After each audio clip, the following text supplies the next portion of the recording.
Hello viewers, question number 3 solve करें हम from exercise 4C से। तो यहाँ पे एक स्टेटमेंट हमारे पास गिवन है। ये जो है माइक्रोवेव्स का एक फॉर्म है, इलेक्ट्रोमैग्नेटिक रेडिएशंस जो है उसका एक फॉर्म माइक्रोवेव्स है। तो उसकी जो फ्रीक्वेंसी होती है वो इन्होंने बताई है कि 300 मिलियन हर्ट्स से लेकर 300 गीगाहर्ट्ज तक होती है। फ्रीक्वेंसी का ये यूनिट है हर्ट्स, तो उसमें इन्होंने ये क्वेश्चंस दिए हुए हैं। तो अब हमने क्या करना है, giving your answer in standard form. Answer जो हमारा है वो हमने स्टैंडर्ड फॉर्म में देना है। और पार्ट 1 में हमने क्या करना है, क्वेश्चन में ये है कि 300 मिलियन हर्ट्स को कन्वर्ट करना है मेगा हर्ट्स में, और दूसरे पार्ट में 300 गीगा हर्ट्स को हमने कन्वर्ट करना है मेगा हर्ट्स में। तो यहाँ पे इन्होंने हमें एक्सप्लेनेशन भी दी हुई है कि 1 mega hertz is equal to 10 power 6 hertz. तो सबसे पहले हमने ये जो है पार्ट 1 सोल्व करना है, जो कि है 300 मिलियन। तो हम देख सकते हैं कि ये एक बड़ी वैल्यू है, तो ज़्यादा ज़ीरो हमने लगाने पड़ते हैं, और इसी वजह से पिछले कुछ वीडियोस में हम क्लियर करते आ रहे हैं कि इसी वजह से इनको स्टैंडर्ड फॉर्म में लिखा जाता है। तो अब हमने ये वैल्यू जो है वो मेगा हर्ट्स में कन्वर्ट करनी है। ये हर्ट्स में गिवन है और हमने इसको मेगावर्ट्स में कन्वर्ट करनी है। तो हम जानते हैं कि 1 mega hertz is equal to 10 power 6 hertz. तो हम इसको यहाँ पे 10 पावर 6 लिख देंगे। तो अब मतलब ये है कि ये जो हमारी वैल्यू है वो छोटी है, क्योंकि ये हर्ट्स में है तो लिखने में तो ज़्यादा बड़ी है, लेकिन ये वैल्यू एक्चुअली हमारी छोटी है। तो सबसे पहले अगर हम इस वैल्यू को, अपनी जो वैल्यू है उसको स्टैंडर्ड फॉर्म में लिखें, तो ये हो जाएंगे 3 इंटू 10 पावर 1 2 3 4 5 6 7 8 ज़ीरो हैं, तो इसके हो जाएंगे 3 इंटू 10 पावर 8। तो अब हमने जो इसको करना है कन्वर्ट 6 में, मतलब -6 करेंगे तो it will be change in mega hertz. तो यहाँ पे हम लिखेंगे 3 इंटू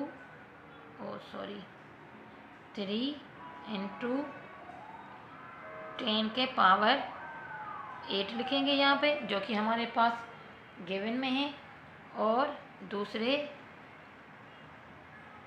-6 करेंगे ताकि ये मेगा हर्ट्स में चेंज हो जाए, क्योंकि छोटी वैल्यू को अगर बड़ी वैल्यू में हमने, छोटे यूनिट को बड़े यूनिट में हमने कन्वर्ट करना होता है, तो जो पावर्स हैं वो हमने वो माइनस करने होते हैं। तो ये आ जाएगा 3 इंटू 10 पावर 2 मेगा हर्ट्स। यानी अगर हमारे पास 300 मिलियन हर्ट्स हैं तो वो 3 इंटू 10 पावर 2 मेगा हर्ट्स हो जाएंगे। या फिर ऐसा कहें कि अगर 3 इंटू 10 पावर 2 है तो 3 और डबल ज़ीरो यानी कि 300 मेगा हर्ट्स हो जाएंगे। यानी कि 300 million hertz is equal to 300 mega hertz. तो यानी कि 1 mega hertz is equal to 1 mega hertz is equal to 1 million hertz is equal to 1 mega hertz. अब जो इसका हमारे पास पार्ट 2 है, हम वो सोल्व कर रहे हैं। तो हमारे पास वैल्यू है 300 गीगा हर्ट्स। तो सबसे पहले हम 300 गीगा हर्ट्स जो हैं ये हैं हमारे पास गीगा हर्ट्स। तो इसको हमने पहले हर्ट्स में कन्वर्ट करना है। तो हम जानते हैं 1 hertz is equal to 10 power 9, 1 giga hertz is equal to 10 power 9 hertz.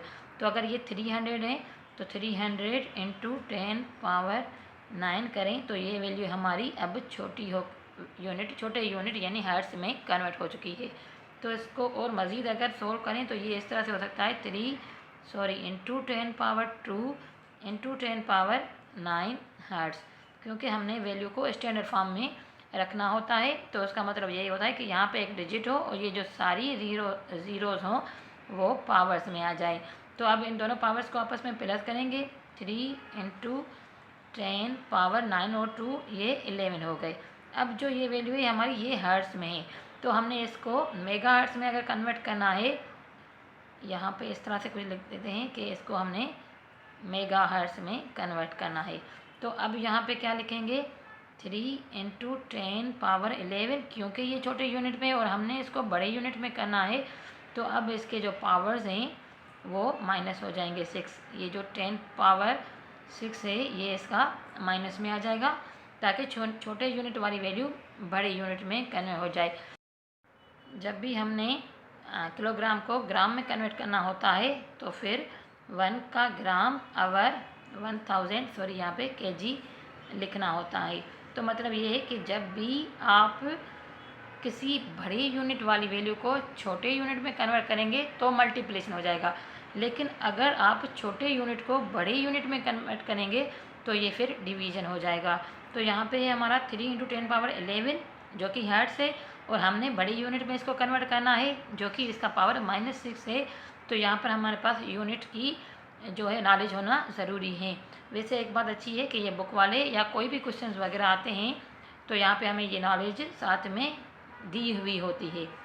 तो अब अगर इसको मज़ीद सोल्व करें तो ये हो जाएगा 3 × 10⁻11 - 6, या फिर 3 × 10⁻5, यानी कि 3 × 10⁻5 हर्ट्ज़।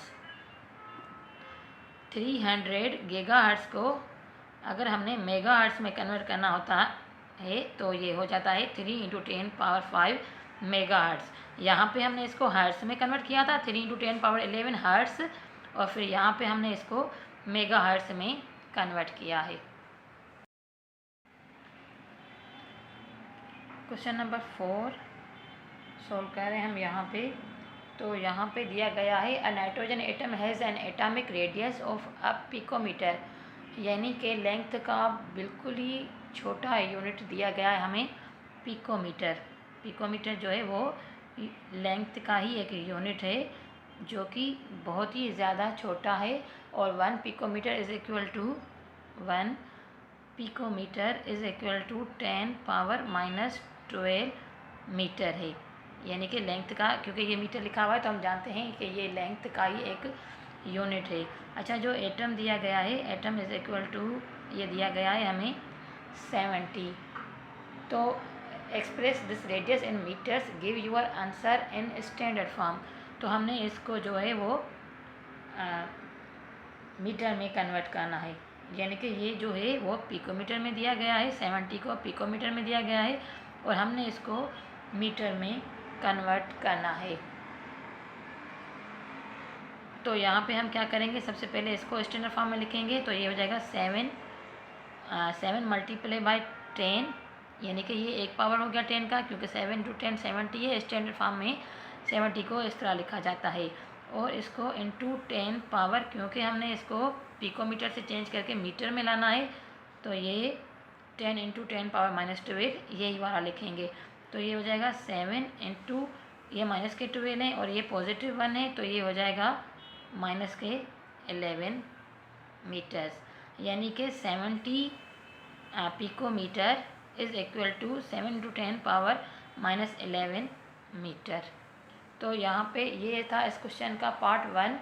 जो पार्ट 2 दिया गया है, अच्छा ये है इसमें सॉरी ए, तो ये पार्ट 2 जो इसका दिया गया है उसमें है an oxygen atom has an atomic radius of b nanometre. तो यहाँ पे हमें नैनोमीटर, हम जानते हैं नैनोमीटर भी लेंथ का ही एक यूनिट है, और जो नैनोमीटर है, नैनोमीटर इज़ इक्वल टू है 10⁻⁹, और ये जो b के यहाँ पे जो मेजरमेंट दी गई है वो है 0.074।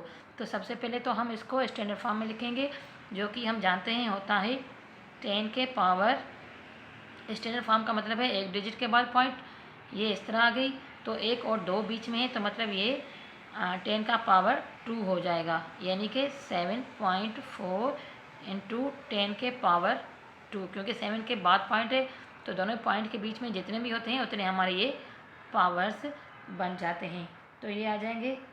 अच्छा, क्योंकि हमने पॉइंट आगे लगाई है, 0 पीछे थे, तो ये हमारी वैल्यू नेगेटिव है। अगर आगे वाले 0 होते हैं तो वैल्यू बड़ी होती है, जितने पीछे 0 होते हैं उतनी वैल्यू छोटी होती है।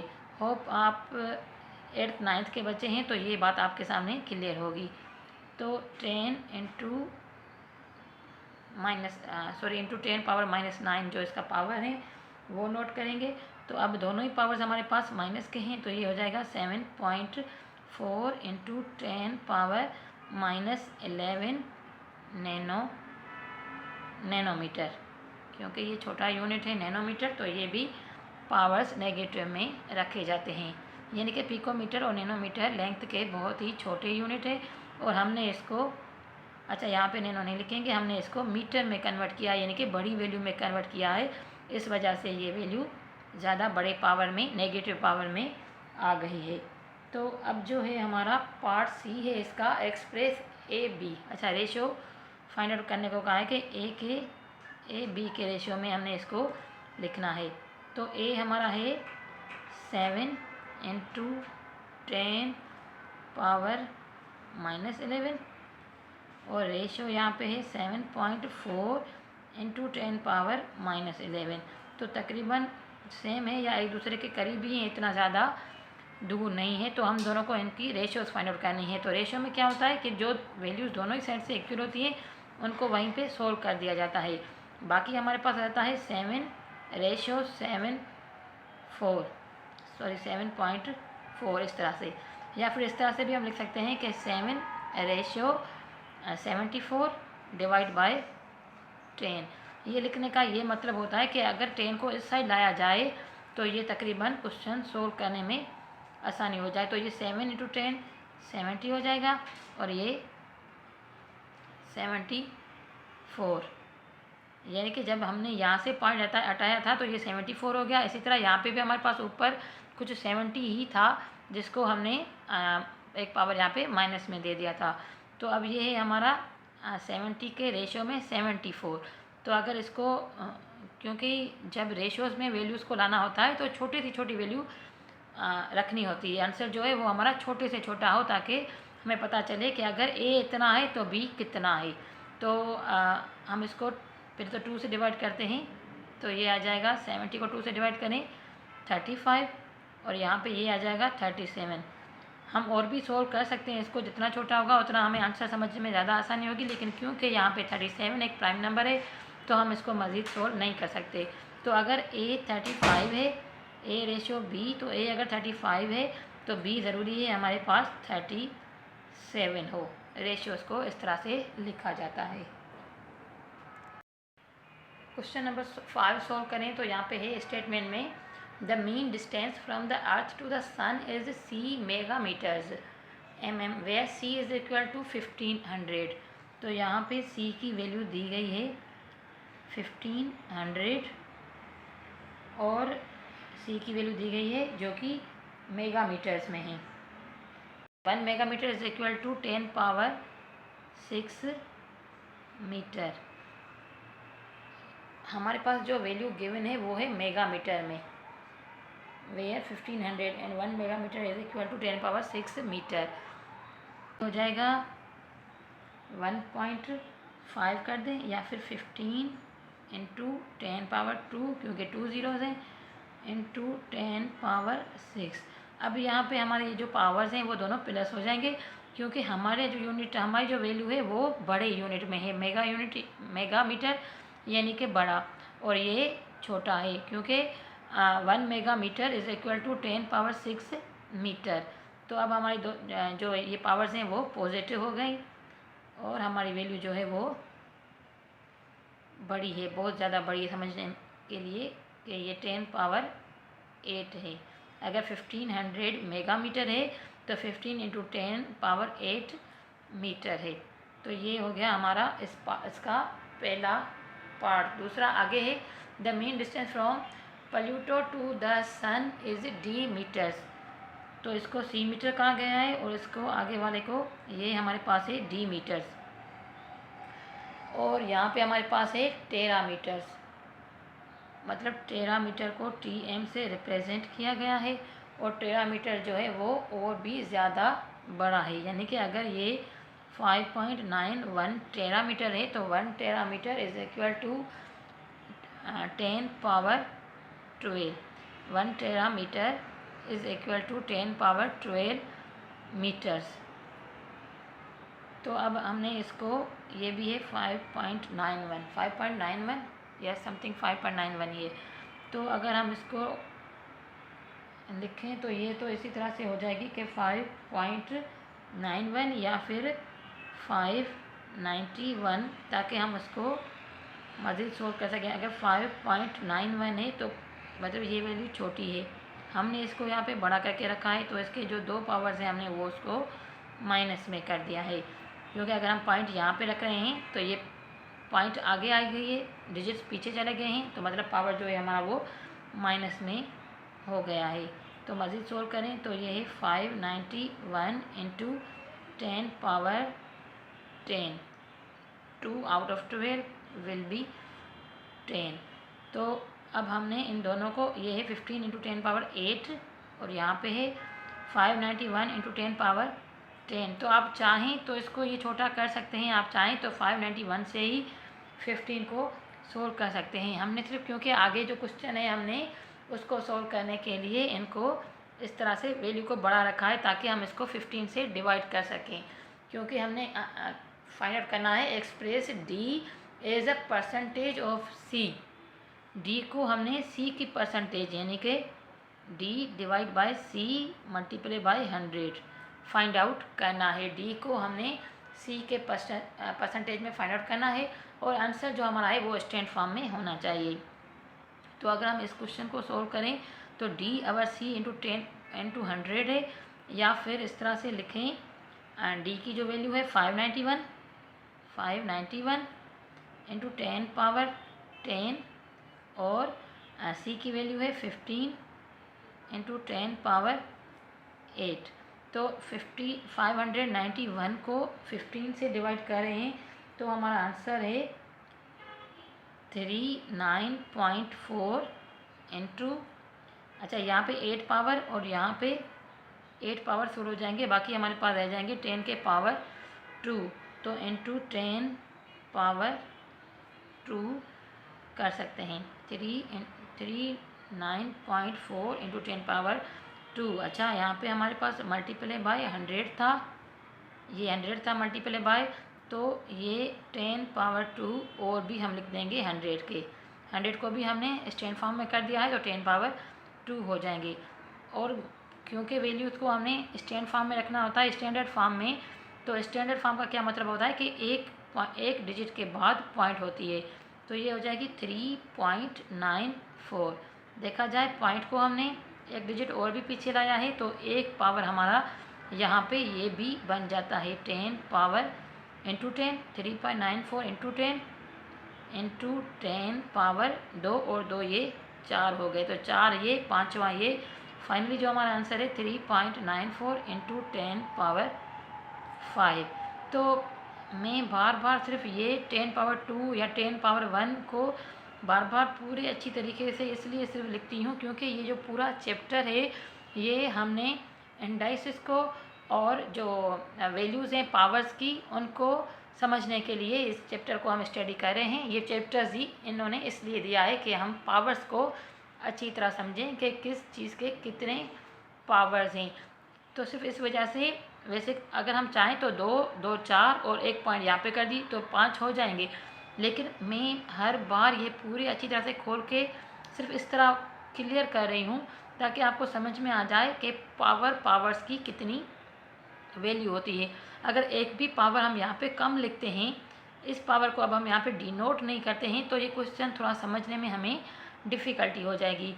तो एक पावर एक ज़ीरो के बराबर है और हम जानते हैं कि 1 के आगे जितने भी ज़्यादा ज़ीरोज़ इंक्रीज़ होते हैं जितने भी, उतनी ही वैल्यू 10 टाइम बढ़ती है। तो finally answer is 3.94 into 10 power 5। Thanks for watching. Please subscribe my channel and keep watching.